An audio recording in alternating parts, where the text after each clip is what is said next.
Hi, everyone. Thanks for joining us today. We have a number of restaurant owners and operators from across the country who are affiliated with the Independent Restaurant Coalition here to speak about issues the coalition has with the no tax on tips provision. They just sent a letter to Congress this morning. 500 business owners sent a letter to Congress this morning urging changes to the no tax on tips provision. And they're going to speak about it here. I'm going to turn it over to Erica, who is the executive director of the Independent Restaurant Coalition, to share a few words about our work and the reason this letter went out. So, Erica, I'll turn it over to you. Good morning, everyone. We've forgotten how to do webinars and are on mute. I'm the executive director of the Independent Restaurant Coalition and really appreciate you all joining us today. Since 2020, the Independent Restaurant Coalition has fought for policies that reflect the reality of how independent restaurants and bars operate and the vital role they play in the American economy. These businesses are not just gathering places. They are major employers, economic drivers, and supply chain hubs that support local farmers, fishers, brewers, and artisans. Our members span the full spectrum of the industry, from fast casual to fine dining in rural communities and cities alike. We're proudly nonpartisan and grounded in a simple, unwavering belief. Independent restaurants and bars are not just places to eat and drink. They are economic lifelines, cultural institutions, and engines of opportunity in every community. The IRC exists to ensure that these small businesses and the people who power them have a seat at the table where policy decisions are made. And that's why we're speaking out today.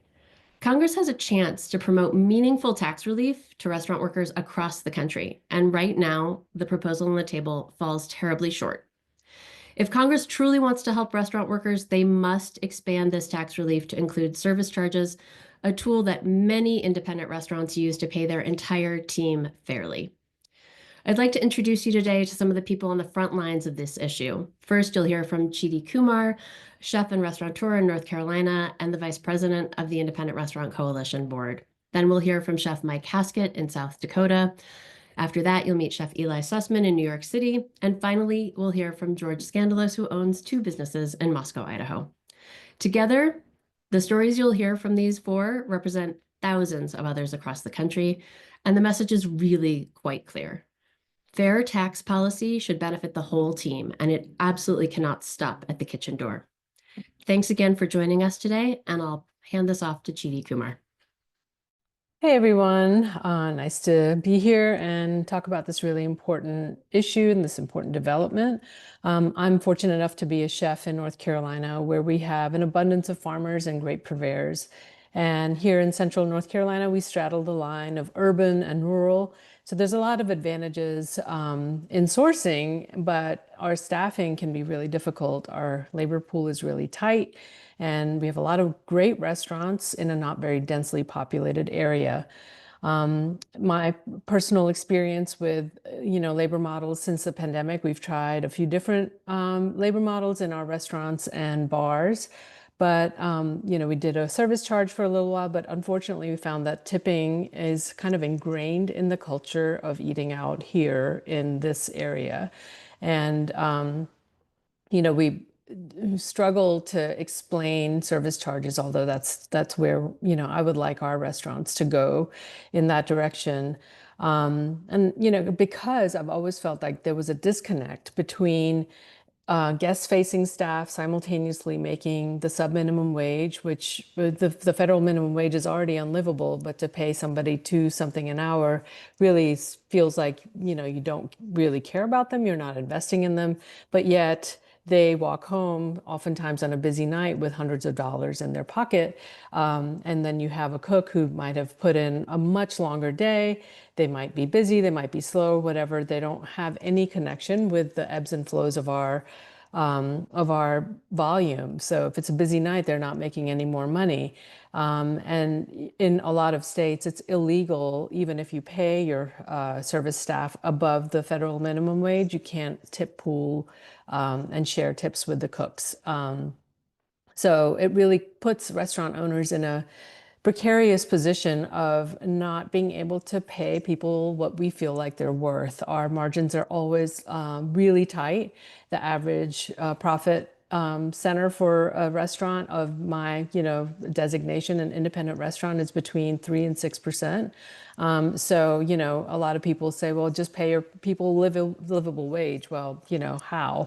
We're already kind of at the very limit of barely breaking even. If we're lucky, we'll make a little bit of a profit.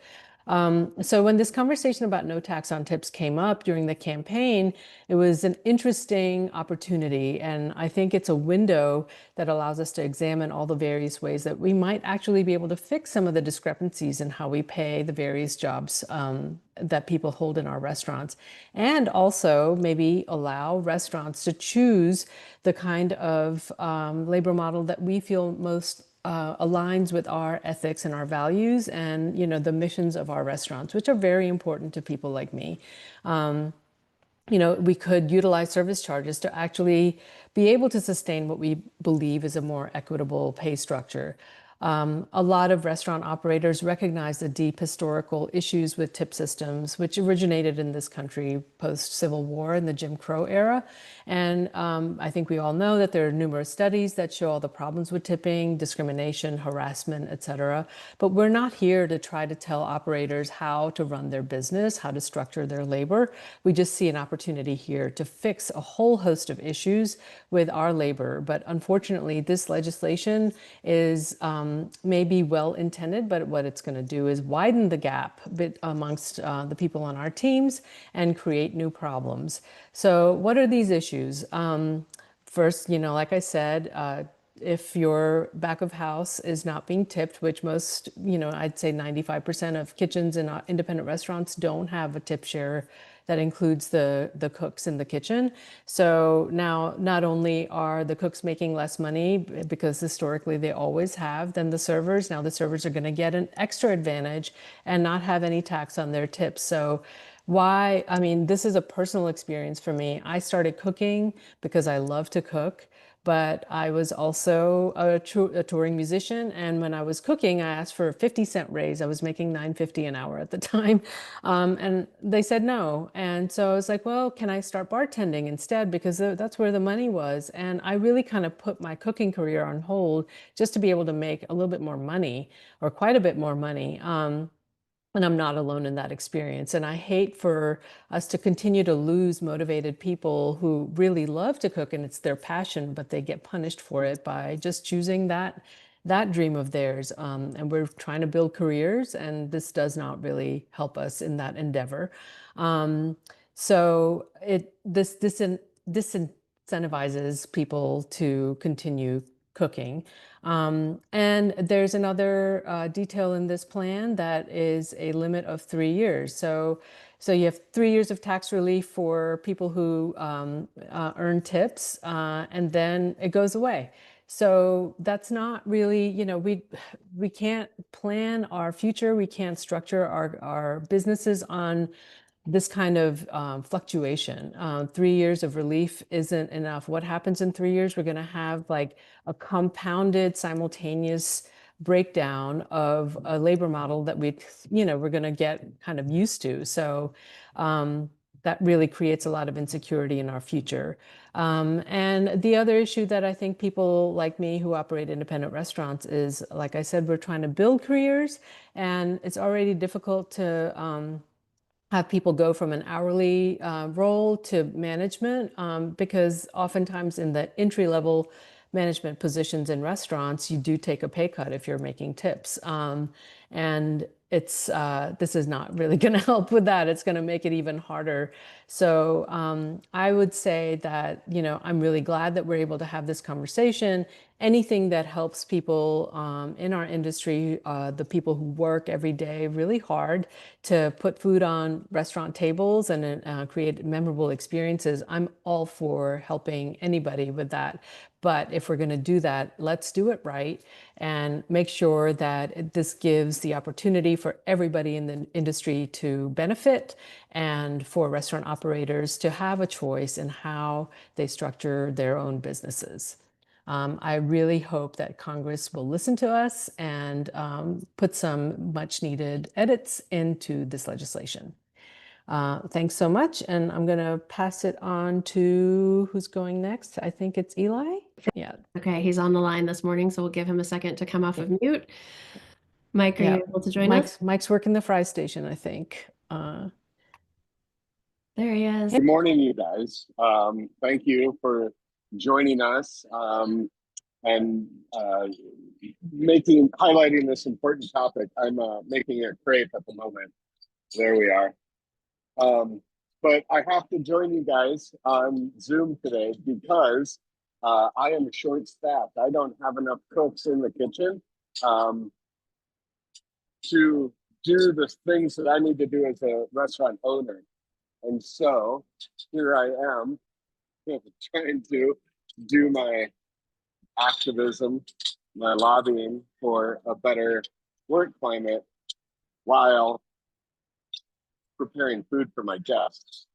I think I'm going to be able to let these guys take over here in a second, and I'll step outside where you can hear me a little better.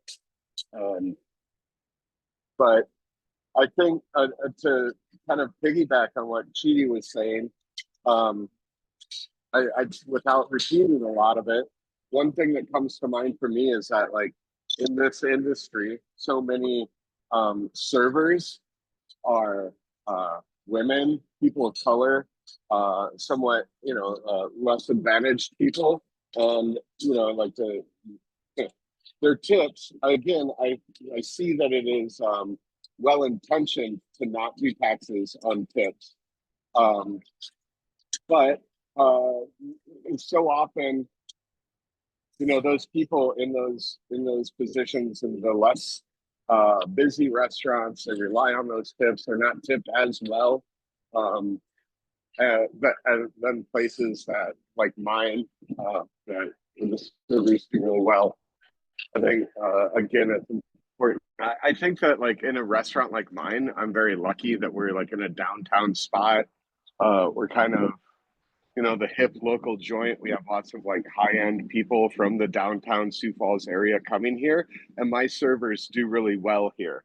They will make $65,000-$70,000 a year, where I am paying my chefs in the range of like $40,000 to $50,000 a year. I think, like, right off the bat, I pay the sub minimum wage. I actually pay a little better than what the law says. One, to be competitive, but two, because I want my servers to have that livable wage, to live comfortably.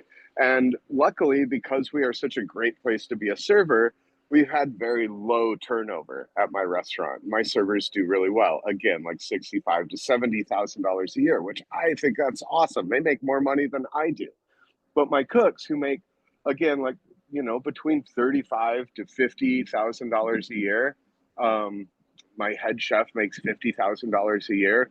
That is, like, he's going to pay taxes on all of his income, where my servers are only going to pay taxes on like $20,800 or $20,080. So there is a fairness issue. Again, I think it's well intentioned, but the folks that actually make less dollars in a year are going to pay a higher amount in taxes.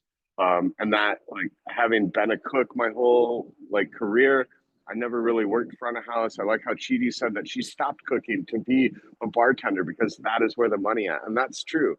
There's bartenders at bars down the street that will make $100,000 this year, and I love that the government cares about tipped employees, but there's so many more people in this industry that that aren't going to get that same benefit. And usually these are the people that often in kitchens have like learning disabilities, mentally, like kind of mental issues. Anthony Bourdain once said that, like, the kitchen is a great place for people with ADD. I am the father of an autistic child, and I can see, like, so many people that I've worked with over the years kind of fit that, like, neurologically divergent way in the kitchen. And, like, when you tip, when you take taxes away from tipped employees, like, that's great for them, but it is kind of a slap in the face to everybody else working in this industry that doesn't make money off of tips. So I got to get back in there. But again, thank you for inviting me to this and raising this issue. Thanks for joining us, Mike. I'm going to pass it over to a chef in a very different environment, Eli. Hi, everyone. Thanks for joining. My name is Eli Sussman. I'm the executive chef and partner of Gertrude's. We're located in Prospect Heights in Brooklyn. We've been open for about 2 years, and prior to that, I owned and ran another restaurant for 8 years. So I've been an owner for a decade now, and before that, I worked every single station. I started out as a prep cook, and I've worked on the line in every single position over the years. So I've been in close proximity to the back of house for 15 years now in New York City. And even in a city like New York, where I'm currently paying $21 to $23 to a lot of my cooks, they are still struggling financially. It's a very expensive city. And I have cooks right now that are already in the restaurant. It's 11:20 in the morning in New York City. They've been here already for an hour. And in 4 or 5 hours, the front of house will show up and they will make 3 times as much money today as the back of house. And that's just unfair. And the back of house is the heart and the soul of the restaurant. The food doesn't end up on the plate for the customer to enjoy it if the back of house isn't here. So what we're trying to do in this restaurant, and what so many people on this call are doing and all across the United States that are in management and ownership positions, is they're trying to build a workplace where people are treated fairly and where cooks can turn this into a career. What we're trying to do as owners is foster talent and people that are excited about being in the culinary industry, because this is a wonderful, wonderful profession where you get to work with your hands and you get to actually create something every day. It's a craft, and jobs where you craft something are disappearing more and more in the world. And I think we need to take care of these people and foster them and foster their creativity and their desire to be in this field and treat it as a real profession and not as a marginalized person that is, hidden away in the basement or in the kitchen so that no one can see them. The back of house is the restaurant. This is the backbone of what happens every day. The restaurant doesn't open and get clean and get prepped out, and we don't make it to service for what the customers see without the back of house. And these are the folks that are forgotten, that are not taken care of when policy decisions are made. They are unfortunately not seen and not heard. So what we're trying to do on this call is advocate on behalf of them. And the folks that spoke in front of me very eloquently put that, we want to take care of our front of house staff, and we want them to be successful and make money, and we want them to thrive. But we also want the back of house employees to have those same opportunities to earn a livable wage and to increase their earnings and to not be struggling paycheck to paycheck. And basically, this policy just doesn't work. And the no tax on tips provision, because it only helps the tipped front of house workers, that is not really addressing a much bigger problem in the restaurant industry, which is this economic inequality between front of house and back of house. And in New York, we have a tipped credit system, but it doesn't really make sense. It's very confusing. And under the current system, the cook, the dishwashers, the prep staff, they cannot legally be tipped out. And that means that they get left out of this tax break altogether. And so if you have back of house that's paying, an inordinate, unequal sum of their wages while their front of house teammates get a big tax break, it's not fair. It's just like what Mike said. It really sends the wrong message that they're not all on the same team, that they're not part of the same restaurant. We do use this word family meal. We do use these words about being on a team and all reaching the same goal of trying to build out a restaurant that everyone can be proud of. And when you come to work every single day and you work incredibly hard, and then the people that you work alongside of are being compensated and not necessarily penalized in the same way that you are by having a different tax structure on their tips, it becomes very challenging for them to come to work, because it just feels unfair and it just feels like you're being beaten down and taken advantage of. And even in a climate in New York when honestly, we pay quite well at this restaurant, we still cannot bridge the gap between front of house and back of house. And this policy just creates an even larger gulf between those employees. So essentially what I'm saying is we hope that you're hearing what we're saying about how this policy doesn't work. We're advocating on behalf of everyone that works in our restaurant, but what we're trying to do is make it more fair for everyone at the exact same time. Thanks very much for letting me talk about this topic. I really appreciate it. Thanks so much for joining us today, Eli. I'm going to pass the mic now to chef and restaurant owner across the country from you, George Scandalos in Moscow, Idaho. George. Good morning, everybody. Thanks for being here. I own a restaurant called Myelina. It's a Neapolitan pizza restaurant in Moscow, Idaho, which is a college town in northern Idaho. And I also own a bar called the Garden Lounge that functions with a regular tipping model. But the one I really want to talk about is Myelina, where we moved away from traditional tipping and we adopted a service charge model to ensure that every member of our team, from dishwashers to servers, earn a fair and stable wage. And like Chidi, I have a similar story where I worked for a number of years in kitchens because I love kitchens. I actually have ADHD. It's my superpower because I can do a gazillion things all at once, and it's perfect for the restaurant industry. But it became very evident when I was going through college that the real money to be made was being a tipped employee and going to the front of the house. So I left the kitchen for a while, and I basically tripled or quadrupled my income. And I remember sitting at the end of the night at the bar, counting my tips, having a drink, while the people in the kitchen are literally, we're talking about the hundreds of dollars that we made. And when I finally moved to Idaho to open my own restaurant, my business partner and I, who had both bartended, but our first love was the kitchen. When we opened our restaurant, of course, we had to be in the heart of the house, which is the kitchen, because without the kitchen, there is nothing, unfortunately, right? All the great service people receive, all the wonderful experiences and memories they build with the front of the house staff would not exist if they weren't coming in. Nobody's coming in just for the service. Everybody's coming in for the product that kitchen is putting out. So we would be in the kitchen slaving away. We would remember, we would see, firsthand what was happening in terms of like the amount of hours we're putting in the kitchen. And we were reminded of the disparity that this was causing.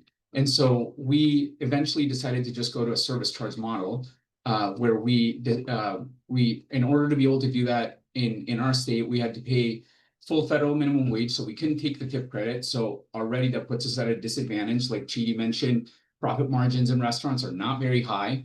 And so that makes it so that we can't receive the tip credit as an employer. And then we experimented with different service models, meaning we did price inclusive, and then we put a gratuity instead because it was too confusing to guests. So eventually we just did a service charge that we distribute to all the staff. Now seeing this bill, while it's a good start, it doesn't complete the job that it needs to do, because yet again, it creates a disparity. Because we can see it right away that, so now our front of the house staff is going to get a massive tax break, while the back of the house, who is doing, if not half the work, more of the work, is not going to be able to take this tax break and not be able to be compensated. And like I mentioned before, the service charge issue, not being a part of this, creates a have and have nots in the people that are trying to do this to pay more equitably, and the restaurants that are choosing not to do this. So a lot of us are trying to fix the problems that tipping have created. And we've experimented, like I said, we've experimented with service charges because they let us pay everyone more stable wages. But this policy unfortunately ignores service charges or awards tips, not what we would deem as fair compensation. It basically tells us if you're trying to pay everybody equitably, too bad you're on your own. That discourages innovations and pushes owners back into a broken system just to keep up. So as far as the impact on small rural businesses like ours, whether it's in northern Idaho or southern Idaho, it sends the wrong message that some jobs deserve tax relief and others don't, even though everyone is working just as hard. The other issue is that it only is a 3-year tax break, and that's going to create a lot of confusion. I can tell you firsthand when we're trying to go with a service charge model and we're adopting price inclusive or a 20% service charge, one of the issues that we had was that it's very confusing to guests, and it can be very, it creates a problem that we're going to have to address down the road that we see happening. So we're asking for fairness and consistency for all workers, not just special treatment for some, like one category of workers. Thank Thank you very much. Thank you so much, George. Really appreciate having you all. I know you're all incredibly busy, and especially on a Friday, we appreciate you coming out today to share your stories on behalf of the hundreds of thousands of independent restaurant and bar workers across the country, or I should say hundreds of thousands of restaurants and millions of workers across the country. Just want to provide a little bit of clarity that I'm not sure comes through in these conversations.